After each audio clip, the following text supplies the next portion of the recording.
This is barium. Barium is a metal compound that is the fifth element on the second section of the periodic table. Its atomic number is 56 and its symbol is Ba.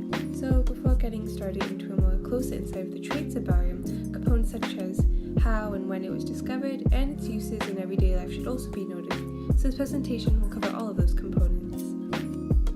So to start, the initial discovery of barium can date back to as early as the early Middle Ages when alchemists discovered smooth, petal-like mineral barite found in volcanic rock near Bologna, Italy.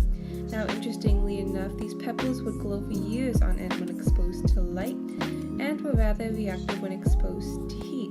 Bologna stones was eventually adopted for the stones, these observations eventually being noted by one man in particular named V. Cassiorolus in 1602. Later on, chemist Carl Scheele determined that this very barite contained a whole new element in 1774, but could not isolate the barium, his experiments only resulting in barium oxide. Later on, Swedish chemist Johann Gottlieb experiment also resulted in barium oxide, these experiments taking place approximately 2 years after Scheele's. In terms of the origin and the evolution of the name barium, oxidized barium was at first called barote by Gutin de Moreau, a name that was changed by French chemist of the name Antoine Lavoisier to barita. Back to the main story and how barium was discovered. Barium was eventually isolated by electrolysis of molten barium salt in 1808 by Sir Humphrey Davy in England.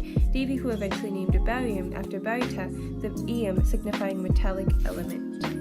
Now, to reintroduce looking at a deeper close look at barium, let's point out some notable traits and facts.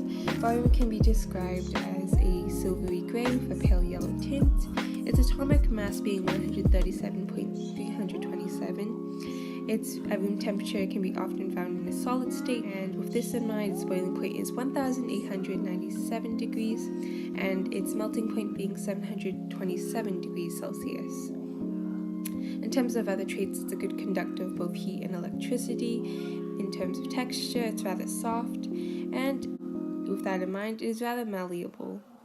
Now, a notable point that should be mentioned, in fact, that barium itself is quite reactive and high in chemical reactivity, and it's because of this that barium is often never found in nature as a free element. It is because of its high chemical reactivity that barium is not used often in modern-day society, especially not pure barium.